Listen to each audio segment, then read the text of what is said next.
Assalamualaikum warahmatullahi wabarakatuh. Halo sahabat TV 10. Kembali berjumpa bersama program istimewa, satu program unggulan yang tentu saja selalu menemani ayah dan bunda untuk belajar ilmu parenting dalam program Bincang Psikologi Anak. Bersama psikolog kita, Bunda Tarika. Halo Bunda. Hai Kak Nana. Kabar baik ya Bun? Alhamdulillah. Alhamdulillah.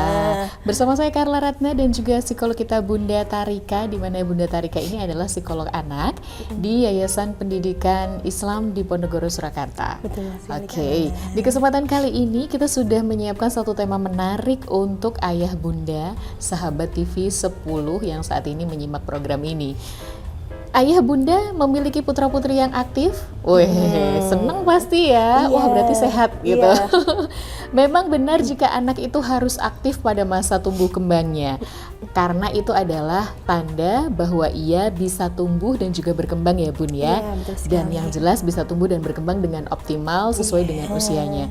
Namun bagaimana membedakan anak yang aktif dan juga anak yang hiperaktif? Wah, Oke, ini nih baik. yang perlu kita pelajari bersama ya. Baik. Kita ngobrol-ngobrol di Bincang Psikologi Anak ini untuk mengetahui bedanya antara anak yang aktif dan anak yang hiperaktif. Karena kalau aktif itu bagus.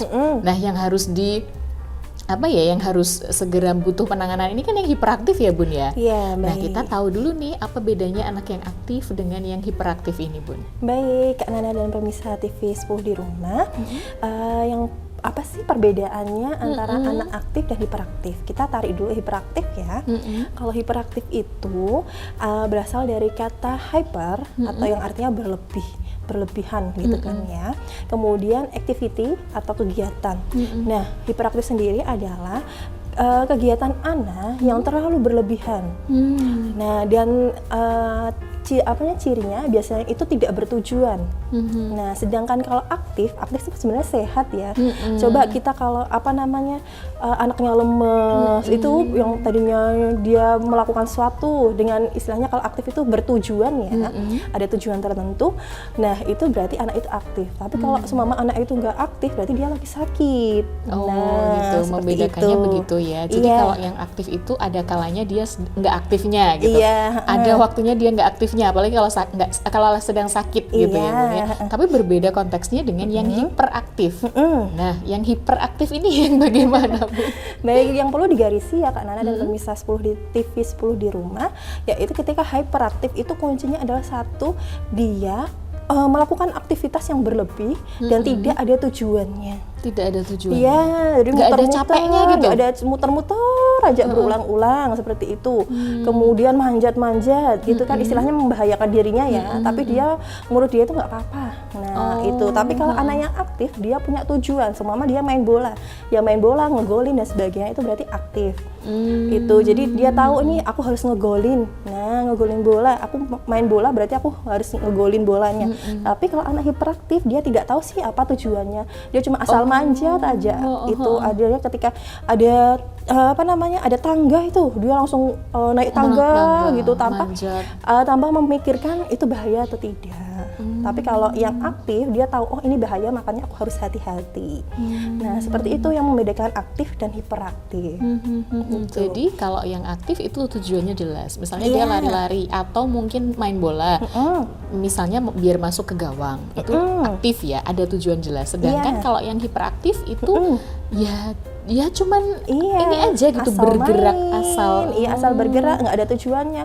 Tendang aja, terus kadang atau enggak dia ada teman yang lagi main bola, terus dia rebut bolanya, terus ditendang gitu, terus dia main sendiri. Nah, itu kadang yang perlu kita waspadai itu jangan yang anak itu hiperaktif.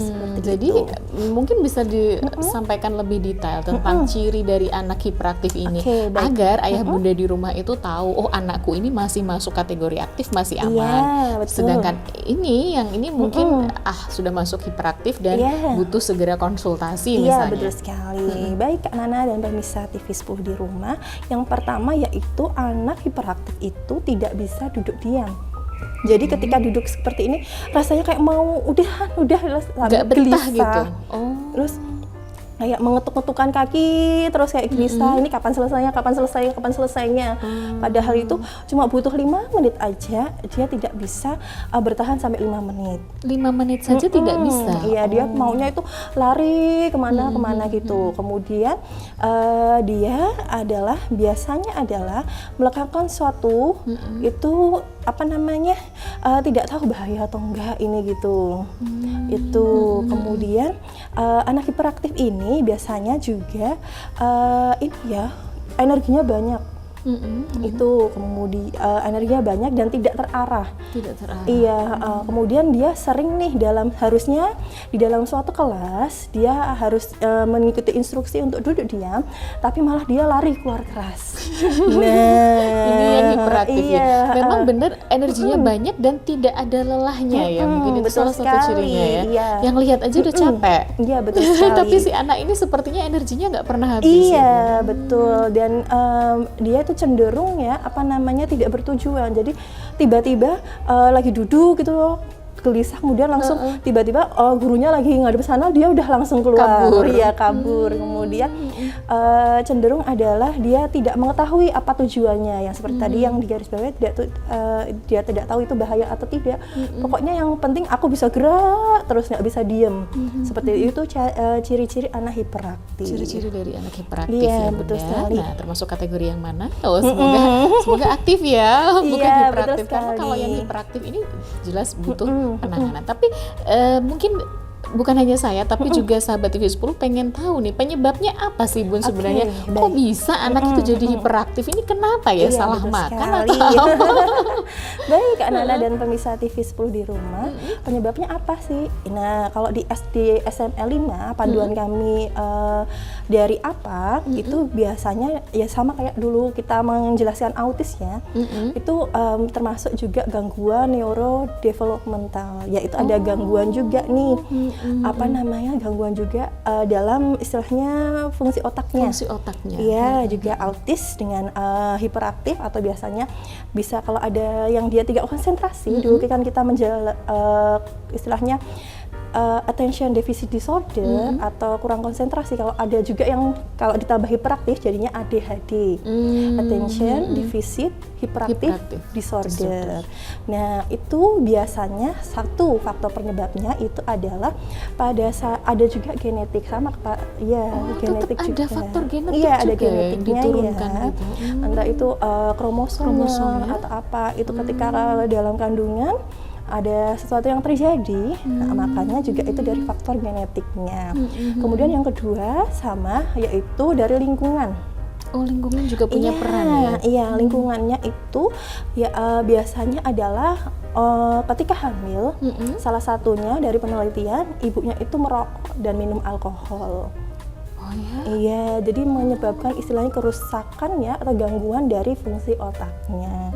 Jadi kayak dia kan harusnya bisa menahan ya. Kalau ketika ada semua lari, dia biasanya lari gitu tapi nggak bisa stop. Nah, itu perlu dicurigai istilahnya. Dia tetap ada itu bahaya tuh. Tetap dia lari aja, nggak tahu ini bahaya atau enggak. Jadi kayak jadi nggak bisa ngerem, istilahnya mengerem tindakannya dia atau impulsif seperti itu. Oke. Iya. Jadi bisa jadi karena faktor genetika, bisa juga faktor dari lingkungan, terutama saat kehamilan itu mengkonsumsi alkohol dan juga rokok. Bicara tentang kalau misalnya dia perokok pasif gitu ibunya, itu juga bisa terpapar juga. Iya, jadi kayak ya kan ada yang langsung, ada yang pasif, itu juga istilahnya. Tetap itu jadi kayak itu. Jadi kan ketika itu mungkin ada kandungan dari rokoknya itu yang membuat istilahnya dalam kandungan memang ibunya minum rokok atau terpapar rokok. Dan salah satunya penelitian yaitu karena pada saat hamil dia minum alkohol dan merokok seperti itu. Dan juga ada genetikanya ya itu. Genetika yang susah dilawan. Iya, betul sekali Kak. Jadi faktor penyebabnya kita sudah tahu. Ya, kalau mungkin saat ini sedang program hamil atau sedang hamil untuk jaga-jaga, karena kalau yang sudah memiliki anak hiperaktif ini luar biasa capeknya sebagai orang tua makanya semoga saja bisa meminimalisir ya Bun ya yang misalnya suaminya hobi merokok sebaiknya agak jauh-jauh deh kalau Iya. misalnya istrinya sedang hamil Iya, gitu. betul. Ya Bun ya, Iya. soalnya kita tahu sendiri resikonya ini ke anak atau ke janin ini. Nah nanti kalau sudah menjadi anak-anak jadi hiperaktif, perlu penanganan tersendiri Iya, ya. betul Jadi sekali. kalau yang sudah ketahuan hiperaktif ini berarti ke psikolog atau ke dokter anak? Iya dokter, jadi ketika mungkin ya tadi dari saya ciri-ciri yang sudah saya sampaikan ya Kak Nana dan pemirsa TV 10 di rumah, ada salah satu 5 atau 6 yang termasuk nih, kok dia apa namanya ada yang masuk di situ. Nah mungkin kita aware dulu nih, oh coba deh saya datang yuk ke ahli biar tidak menduga-duga atau berprasangka ya. Harus tetap diagnosanya harus tepat dulu ya. Iya betul sekali. Oh, iya, betul. Kadang ini ya apa namanya untuk mendiagnosa kan tidak hanya dalam sehari 2 hari ya, itu bener. perlu observasi yang panjang. Oke, Nah, itu. baik. Nanti kita lanjutkan kembali apa yang harus dilakukan orang tua ketika menemukan bahwa putra-putrinya ini termasuk kategori anak yang hiperaktif. Jangan kemana-mana, Bincang Psikologi Anak segera kembali untuk Anda tetap di TV 10.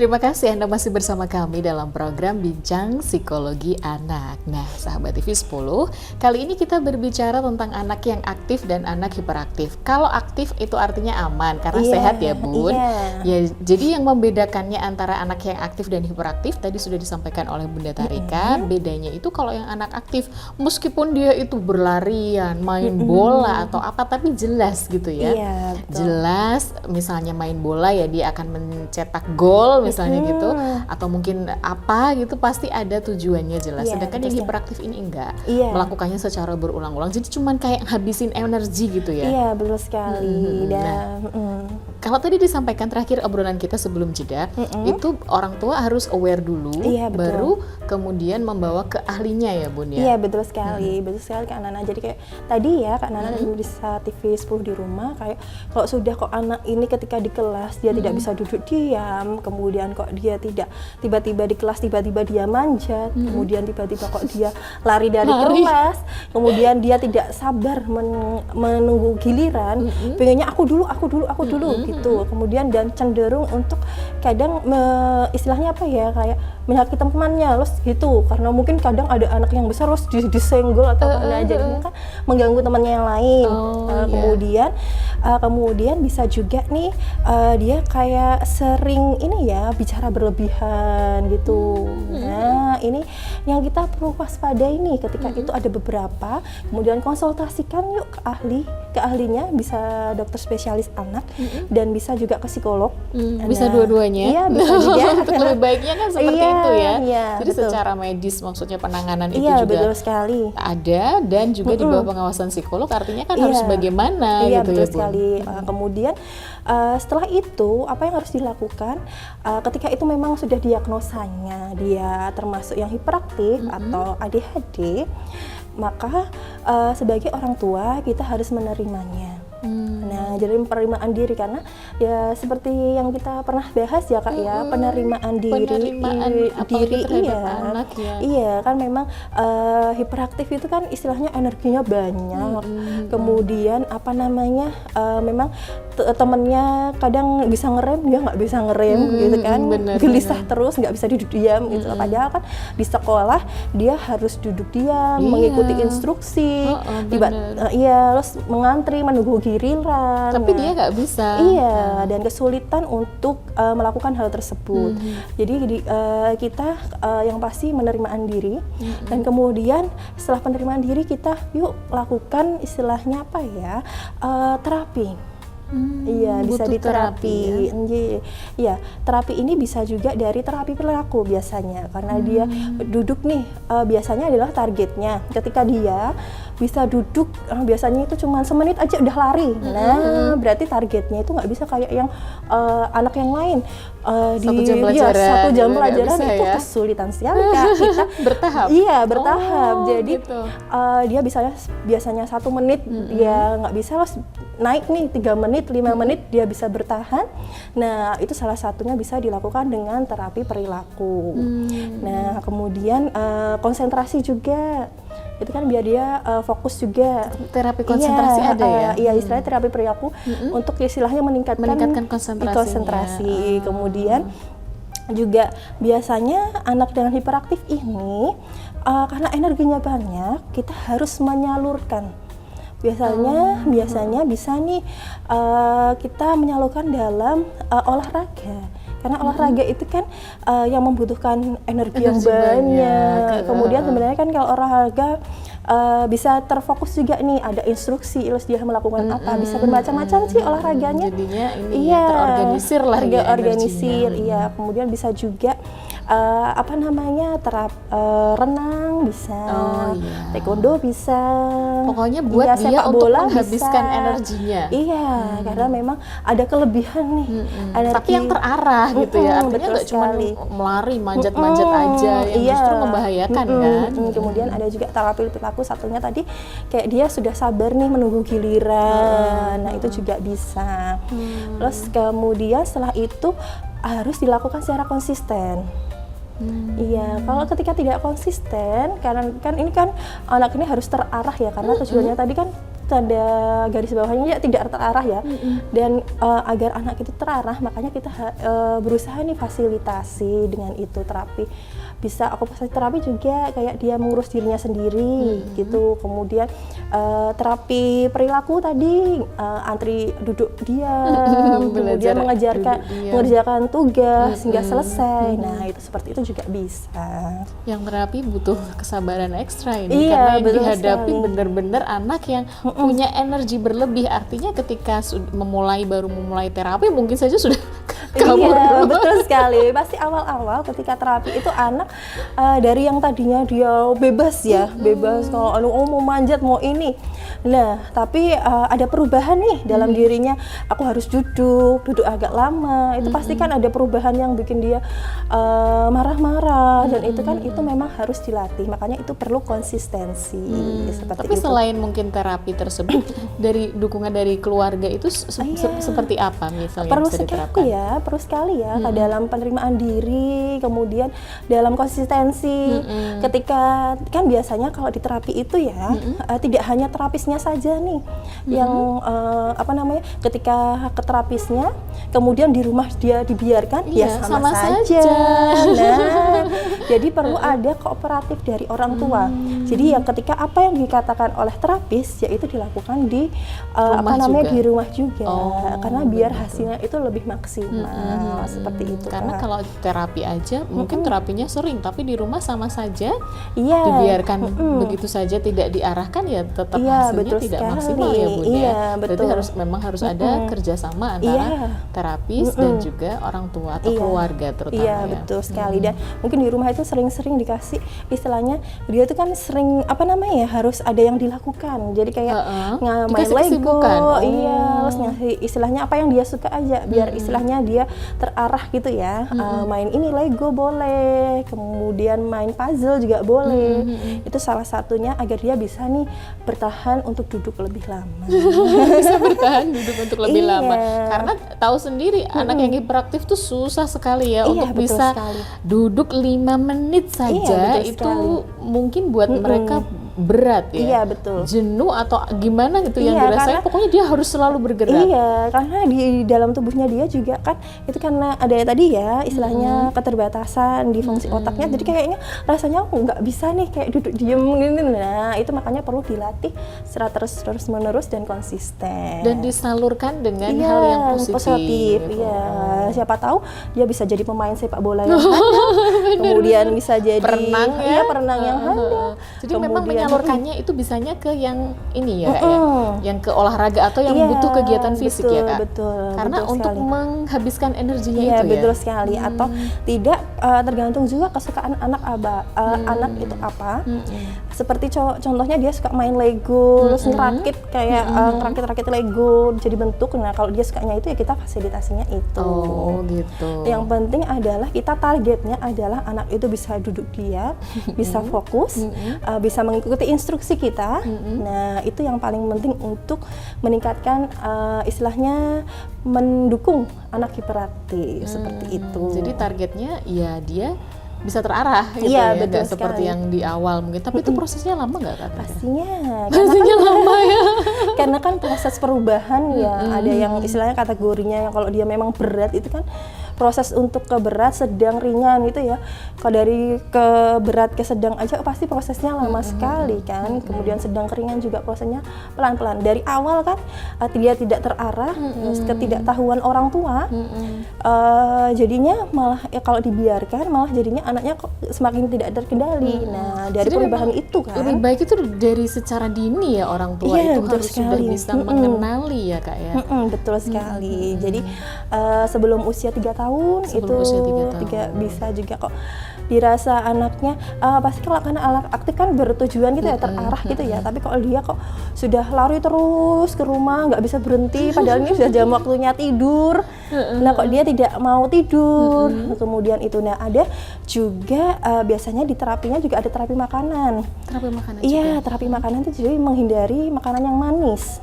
Karena Oh, itu itu sebagai pemicu juga? pemicu. Oh, soalnya menghasilkan energi ya. Iya. Nanti energinya malah nggak habis Iya, 24 jam ya Bun ya. Iya, betul. Baik, menarik sekali Iya. obrolan kita seputar anak hiperaktif. Iya, Wah, betul sekali. Antara bedanya aktif dan hiperaktif. Nah, Iya. ini dia yang tadi sudah disampaikan. Semoga saja sudah bisa membedakannya dan penanganannya orang tua juga lebih bisa aware lagi supaya anak bisa kembali untuk menjalani kehidupannya dengan normal juga. Iya, betul. Nah, sebelum kita akhiri Bunda, ada yang mau disampaikan untuk sahabat TV 10? Oke, baik Kak Nana dan pemirsa TV 10 di rumah. Ketika memang diagnosanya anak itu hiperaktif atau ADHD, pertama kali yang dilakukan adalah menerima bahwa tidak selamanya anak ADHD itu tidak bisa diarahkan. Ketika kita konsisten untuk melakukan terapi, mengikuti saran yang dilakukan oleh psikolog ataupun dokternya, insya Allah itu bisa menstimulasi anak kita untuk menjadi anak yang lebih terarah. Oke, jadi yang jelas adalah kalau anak hiperaktif ini memang butuh perhatian lebih dari ayah Iya, bunda ya bun betul, ya. betul. Dan ya namanya juga butuh perhatian. Iya, betul lebih banyak memperhatikan lah gitu Iya. ya. Ini juga demi putra-putri Anda ke depan itu untuk bisa menjalani kehidupannya dengan baik. Terima kasih ilmunya Bunda. Iya, Kak Kita Nana. berjumpa kembali di lain kesempatan. Semoga saja apa yang kita sampaikan bermanfaat untuk ayah bunda dan juga sahabat TV 10 yang ada di rumah. Saya Carla Ratna dan juga Bunda Tarika undur diri. Tetap bersama kami di TV 10, Inspirasi dan Edukasi. Assalamualaikum warahmatullahi wabarakatuh. Selamat.